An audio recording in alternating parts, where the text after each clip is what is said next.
Kacilakaan ieu ngalibatkeun 2 mobil jeung 2 motor.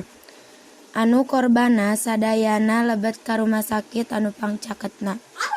Jumlah sadaya korbana 10 urang, 5an pupus jeung sasesana di IGD.